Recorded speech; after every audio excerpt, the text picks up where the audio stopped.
In today's episode, I'll be giving my review and reaction to the 2015 film The Hateful Eight. So let's dive right into The Hateful Eight. Do something, man. People are questioning you. Shut up. Shut up. Okay, yep, do that. Sure, guys. Stupid and dumb. Just an idiot. Get your shit together, son. Fuck it. I loved it. Welcome to the Dub Cast.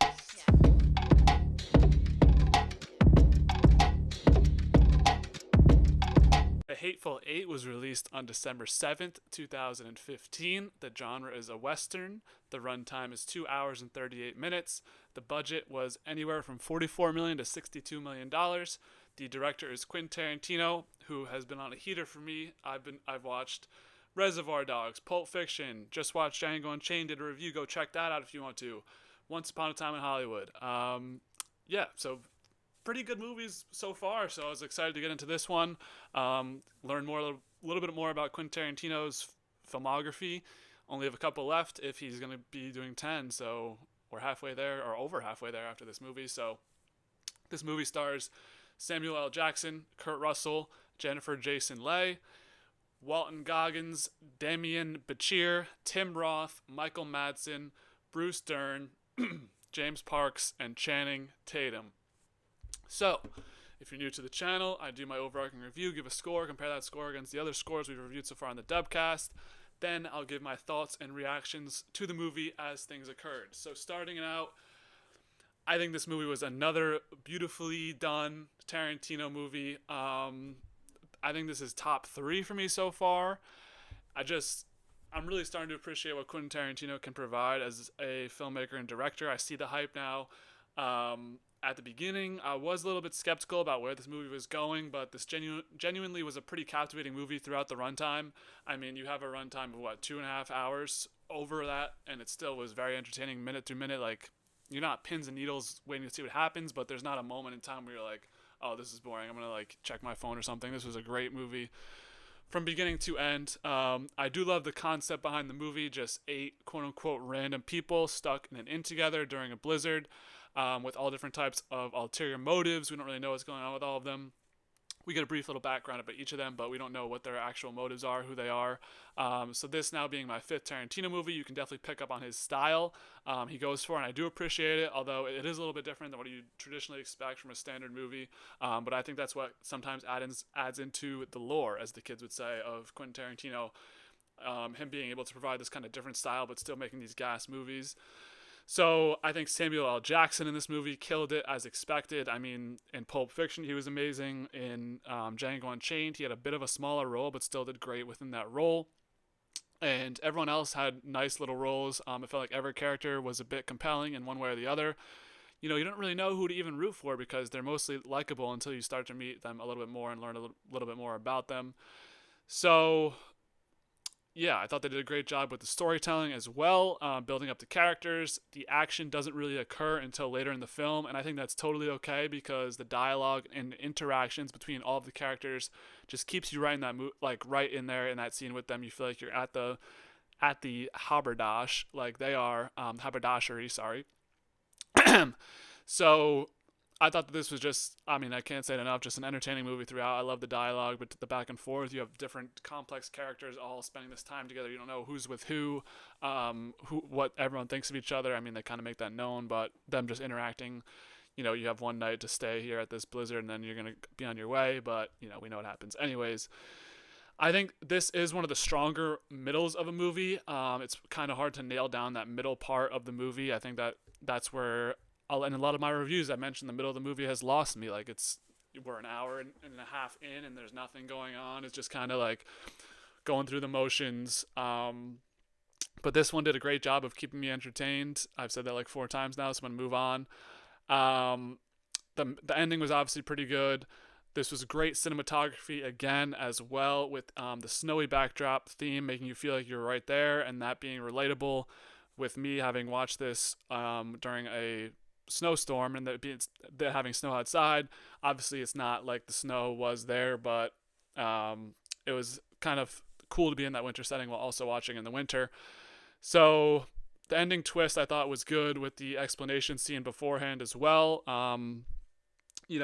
We do always need that explanation scene of what really happened. I do appreciate directors who actually put that in there and actually explain their movies.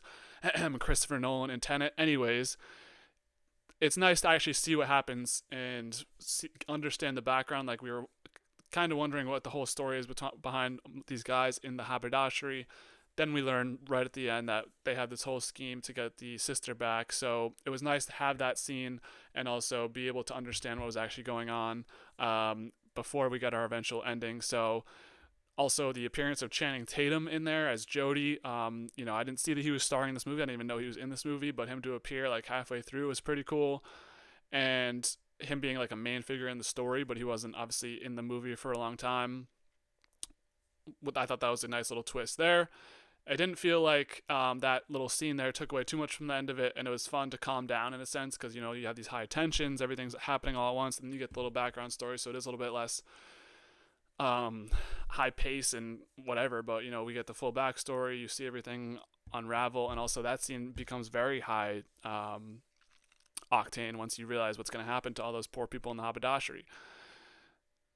So this usually would be a movie that I'm not sure I'd be into. I mean, I've gone on about it, but maybe I'm a Western guy. 3:10 to Yuma was pretty good. Brokeback Mountain was pretty good. Django Unchained was pretty good. Revenant was pretty good. This was pretty good. Like, maybe I got to stop my bias towards Westerns. Maybe I got to check out more Westerns. I think I'm slowly starting to appreciate them more. I mean, the only ones I've watched in the past, since starting this DubCast in the past year, have been gas. So I think this was a very compelling story. We're going with a 9.0 for the Hateful Eight, 9.0. A little bit worse than Django Unchained, but another great one from Quentin Tarantino. Yeah, I think this is a good story that everyone should watch at one point in their life. Only came out 10 years ago, which I thought this movie was a lot older, but I think it's really well done. A lot of people would appreciate this. Western fans, check this out. Thought this was a solid one from Tarantino. Even if you're not a Western fan, give this one a shot. I really did like this film. So let's pull up the DubCast graphic, compare this movie amongst the movies we've reviewed so far. So this is our 43rd movie review, coming in at number 5. This ties with Dune Part 2, but I think if I had to compare and split hairs, I would slightly take Dune Part 2 over this movie. I think if it comes down to it, you got the scenery, the backdrop, the cinematography, the story. I just think all those lean in Dune Part 2's favor just slightly. But I got both of them at a 9.0, both in the top category you can be, both in the top 5 of the movies reviewed so far. So as I mentioned before, this does barely lose out to Django Unchained by 0.2 movies, or 0.2 points, not 0.2 movies. That, in comparison, they both have Quentin Tarantino directing. They both have Samuel L. Jackson in the movie. And then our other Samuel L. Jackson movie, Hard Eight, is one of the lowest, or the lowest movie on this list. So, yeah, you have Samuel L. Jackson in 2 of the top 5 movies, and then him as the worst movie on the list. So, nice little dichotomy of Samuel L. Jackson films there. With that being said, let's break out into my... Nope, we have one more graphic point. Westerns. So this is the second best Western, because I believe Django Unchained is technically a Western. This beats out The Revenant, which I gave an 8.3. Brokeback Mountain, I gave an 8.2. 3:10 to Yuma, I gave a 7.9. So now it's time for my thoughts and reactions throughout the film. So as always, I like to talk about the beginning of the movie. So we get this wintry intro with music. You have a horse carriage coming in from the distance. We meet Warren. He's a bounty hunter and wants a ride.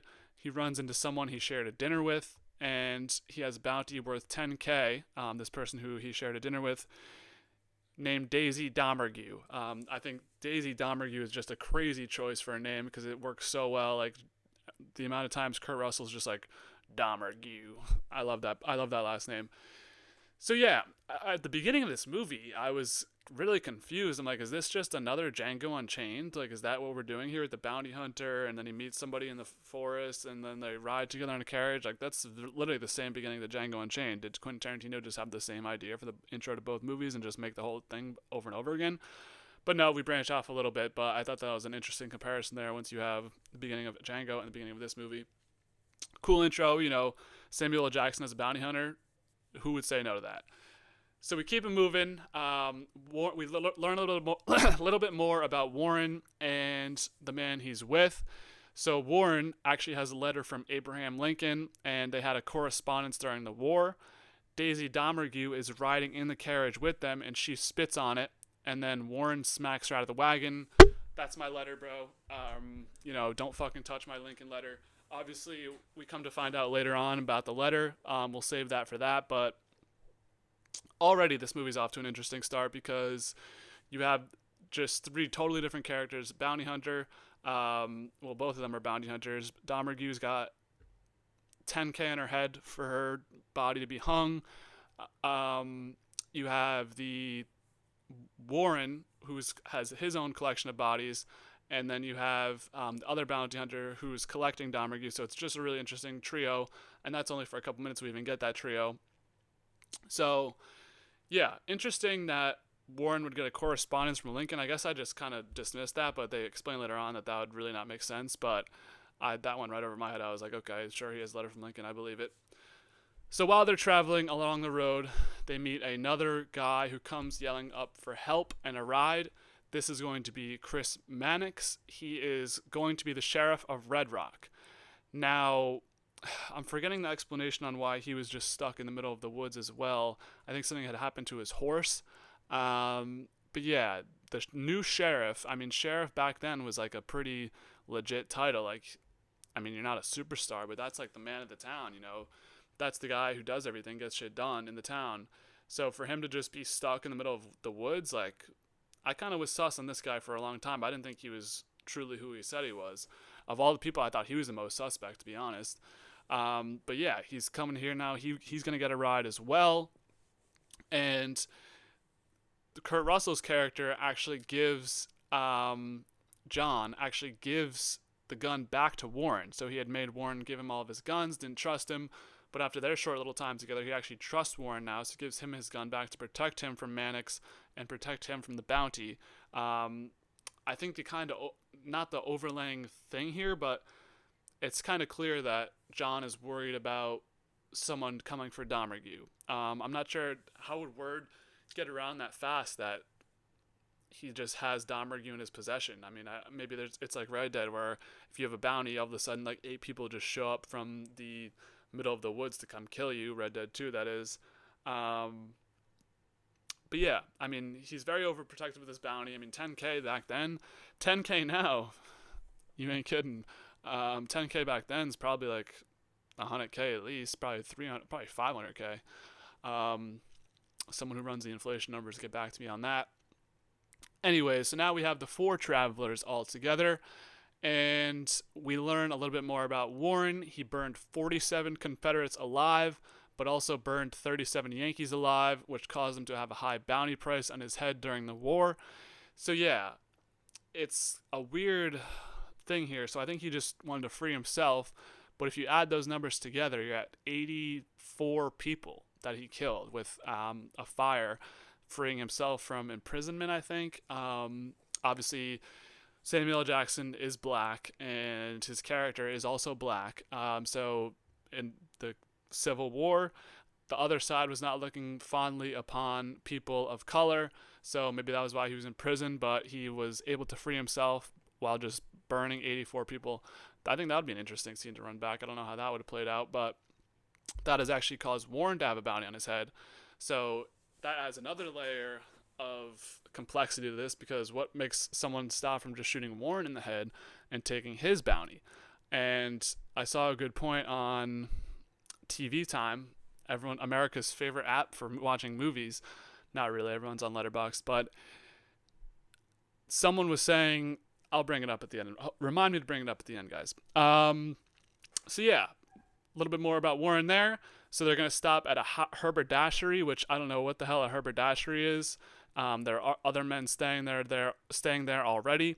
So my idea of a haberdashery is kind of like an inn, semi-hotel, like what is now would be a motel. That's our a bed and breakfast, something like that. That's kind of my impression of a haberdashery.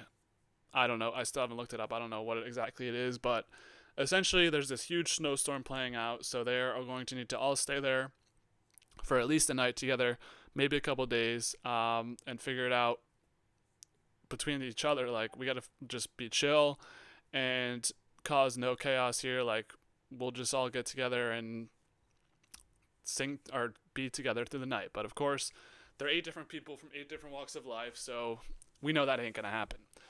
We meet Oswaldo Mowbray, who ironically is the hangman in these parts, or so he says, that having played into John's factor because John wants to hang people. He doesn't want to bring him in for a dead body. He wants to bring him in alive and see him get hung. And I don't know why he wants to do this. He never really explains explicitly what his thing is here, but I think he trusts actually watching the person die rather than just killing them. Dead or alive bounties in this movie seemingly are the same price, so it doesn't really matter what the condition of the person is, if they're dead or alive. So I think it would just be easier to just kill people and then they're dead and you don't have to like bring in an alive person who's going to fight back and resist. But I don't know.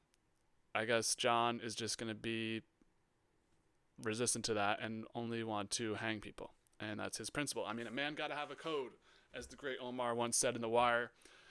So moving on, we meet Joe Gage. He is another person who is staying at the haberdashery.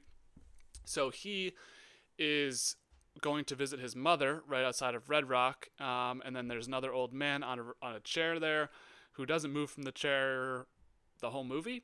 And he is a general who has no interest in speaking to Ruth. And yeah, I mean, this guy is kind of a boss, but you can't really say that because he's a Confederate general. He has no interest in talking to Warren. Just thinking of that scene that happens later on. He doesn't really have interest in speaking to John Ruth either. He kind of is just a man of his code, and it's better once you actually learn his backstory, a little bit of why he's there and what he's doing there.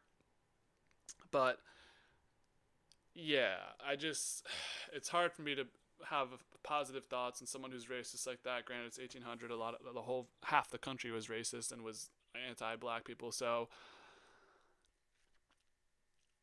I'm gonna say he's a scumbag. And he just sits there. I mean, he doesn't do much during the whole movie, but that's another character that's in the building.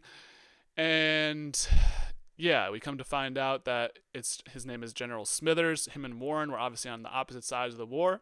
Smithers is a Confederate general, and Warren is a black person. And so Smithers doesn't take kindly to Warren, like I just said, because of that correspondence there. So John Ruth, with his 10K bounty, makes everyone give up their gun, and then has OB. OB is a driver with a cool hat, and then when he takes off the hat, he loses all aura points and becomes irrelevant. So OB basically just makes them eat, OB is forced to eat shit this whole movie. He's the one who's just a bitch for John Ruth. And so once John Ruth makes everyone give up their gun, OB takes them to the outhouse and dumps them down the shithole. And then OB is very upset that he had to go out there. I mean, this poor guy, free OB, he just has to go and do everything and be basically a piece for John Ruth and whatever he wants. So respect to OB, one of the better characters in this by just doing nothing. Anyways, so Warren, we learned, was actually lying about the letter from Lincoln. And this makes John Ruth upset because they had a whole bonding moment, which I mentioned before, between the two characters of John Ruth being all lovey-dovey, not lovey-dovey, but I keep thinking brain rot terms. It's so bad. John Ruth admired the idea of Warren having a letter from Abraham Lincoln that brought them together. I mean, he was like, let me see the Lincoln letter, because it had been assumed that he showed him before at the dinner they shared together, so he wanted to see it again. That was something he remembered him by. So that's a funny callback there to that, because now we just learned the letter was Cap. And this makes John Ruth upset. He says now John Ruth, who spent like a couple hours with Warren, seemingly trusted him, respected him. Once Mannix got in the wagon, he gave him his gun back to help him protect his bounty. He's a bounty hunter. They have the same trade. But now, once the letter is Cap, he says you can't trust a thing you can't trust anything a black person says. And then Warren says he used it to disarm white men, which it worked perfectly. He completely disarmed Ruth and was borderline friends with them after showing him the Lincoln letter. So strategy worked out well. Just got caught up in a lie, and things happen. So here comes the escalation of the whole scene. So you have the whole 8. We finally have a little bit of background of everyone there. I think I've touched on everyone who's in the cabin at the moment. Oh, there's also this Mexican fellow. I'm not sure what his name is. Bob. So Bob is also there. He's been taking over for Minnie and Sweet Dave, who ran the haberdashery. They went out of town to go visit either Sweet Dave's mother or Minnie's mother. So he's the one running the haberdashery. I take a shot every time I mispronounce that word. So that's our 8 in there. We know everyone in there. Now things start to escalate because coming off the Civil War, there's different sides to everything, and we don't, this person's on that person's side, who's Confederate, who's Yankee. We come to find out that, according to Warren, he knew the general's son, and the general has mentioned before that he hasn't seen his son in a while. He came up here a while ago but didn't come back, and Warren knew him. He had a confrontation with him where he made him strip naked, then walked cold for 2 hours, and then once he walked cold naked for 2 hours, Warren made him suck his dick in the year 18 something. I mean, I didn't even think that was I don't even know if people were doing that back then, but I guess they were, because Warren made the general's son do it. So I don't know. I have a hard time believing that this even happened. And obviously it's a movie, so like, who really cares if it actually happened or not? I mean, people do care about movies and if things happen or not, but I tend to believe this didn't happen. I think Warren wanted to escalate the situation so he could start to get rid of some people there, because he was losing trust in some of the people there. I mean, maybe I'm like overanalyzing the shit out of this, but I think him saying this, he knows this will piss off Smithers, who already doesn't really like him. So he keeps taunting him about it. And then the general goes to the gun, and that gives the green light to Warren. Warren kills him. So there's our first person dead in the haberdashery. General Smithers, R.I.P., the oldest man there. Confederate. So I can't really say I'll see you later or miss you. But Warren gives him proper justice, and so there goes General Smithers. Now we're down to 7 people. I actually was counting on my hands. Like, I think I might do a counting diagram right now and try and figure out who was the hateful actually 8, because spoiler alert, there's somebody under the floorboards.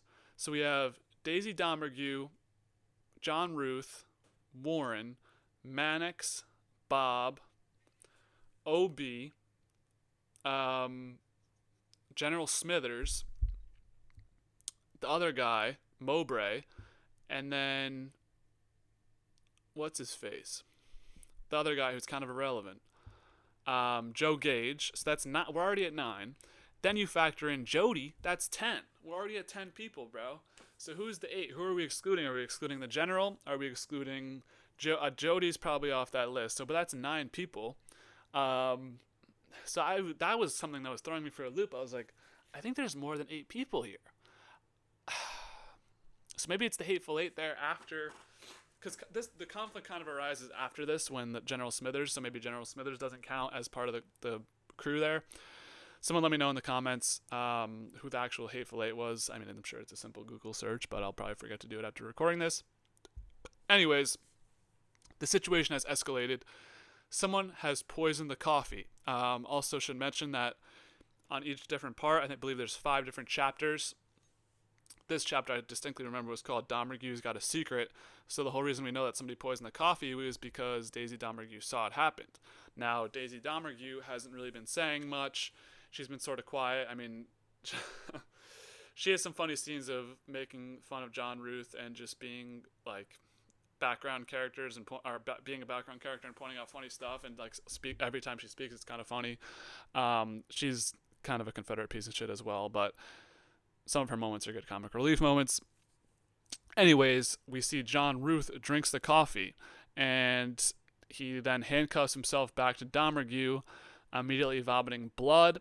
OB also vomits blood multiple times, one time all over Domergue's face, which makes her complexion for the rest of this movie just hilarious because she's covered in blood vomit. And then he's on top of her, gross. Essentially, I believe OB's dead pretty instantly, which is a sad out for OB. I mean, justice for OB. He was probably the most like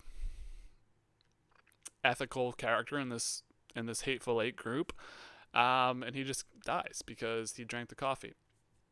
John Ruth dies eventually slowly as well, and now he's handcuffed to Domergue, so that's a tough scene there for her, which will come up later in the film. So we have our man Warren. He's going to try to figure out what the hell happened here, because 2 people just died from drinking the coffee, and you guys aren't all who you said you were. And he is looking around, and he has been to Minnie and Sweet Dave's haberdashery before, actually. So he sees that Sweet Dave's chair has a blood stain on it, and Sweet Dave always sat in the same chair, never got up, would never let anybody sit there. And I believe when somebody came in, they thought, someone was sitting there. He's like, Sweet Dave would never let anyone sit there. So now that he's uncovered this blood stain under the blankets, he thinks that Bob is behind it all, because Bob is posing as the person who's running the haberdashery. So he thinks Bob came up from Mexico and wants to kill or killed Minnie and Sweet Dave and just took over the haberdashery. And then the people happeningly showed up out of his control. Now he has to pretend to be a haberdashery owner. Pretty good theory. He just missed the part that there's like 4 other people in on it with him. So he deduces that it was Bob, strictly Bob. Well, he's down to Bob because Minnie had a sign over the bar saying no Mexicans, and Bob is a Mexican. So that's enough for Warren to be like, pow, shoots him.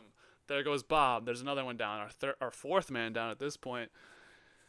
So I think that's a cool aspect of this movie too, is it's like people die off slowly, and it's not just like, oh, shootout, boom, boom, boom, Django, where Django just kills like 90 million, 100 people in the span of 10 seconds, where it's like, okay, one person dies, then in a couple minutes another person dies once we get a little more of the story, you know.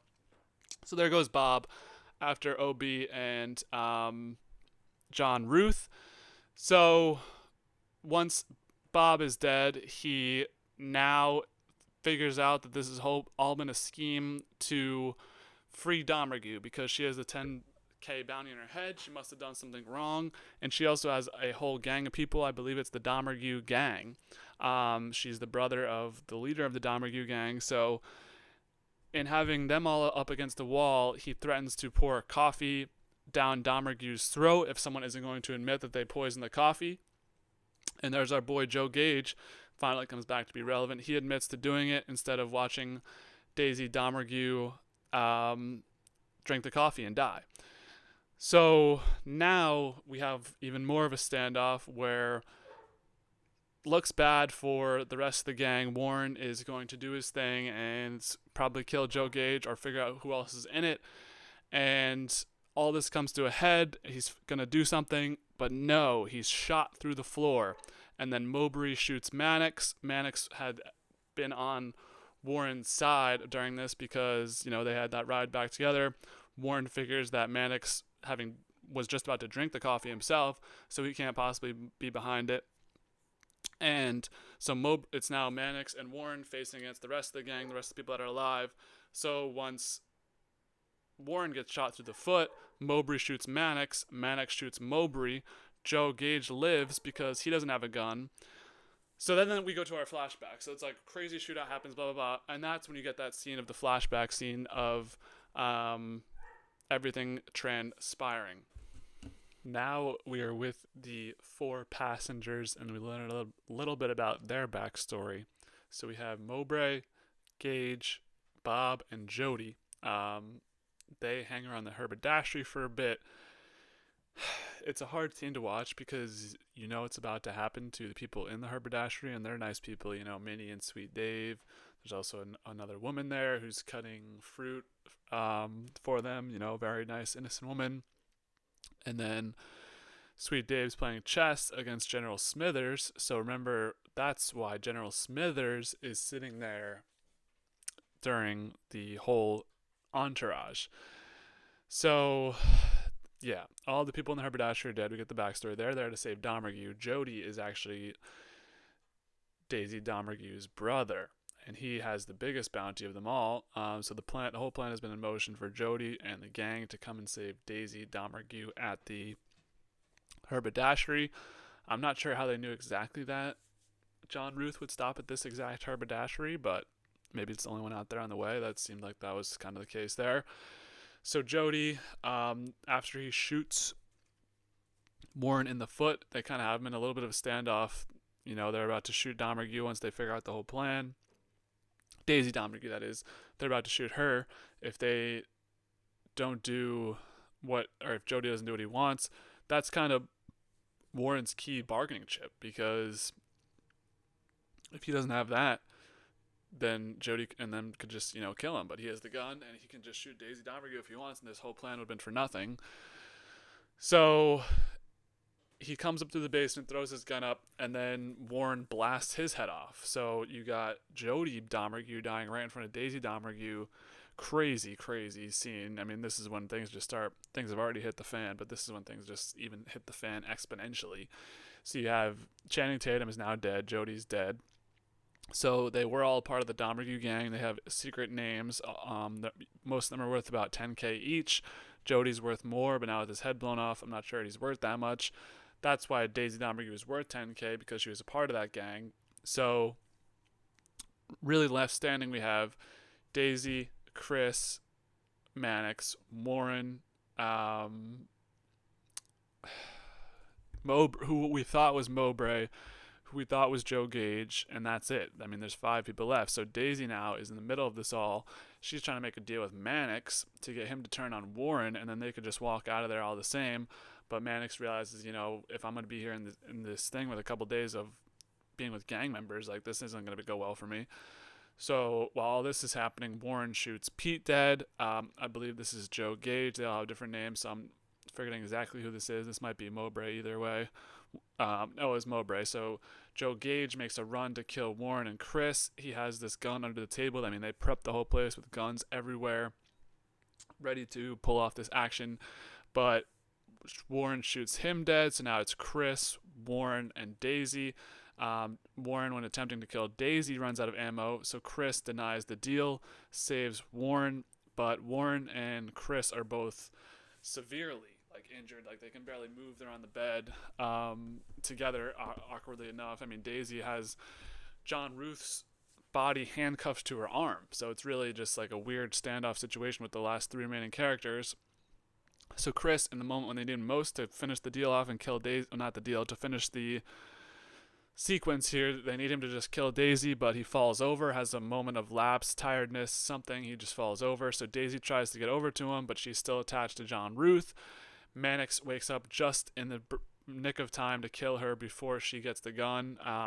She cut the arm off of John Ruth, was about to grab that gun and kill Warren, but Mannix wakes up just in time to kill her, get the gun, get the gun, then kill her. And as their last act, they hang Daisy for John Ruth in the haberdashery. Obviously, him having a moral code of wanting to hang her, they do follow through on that and hang her instead of shooting her dead.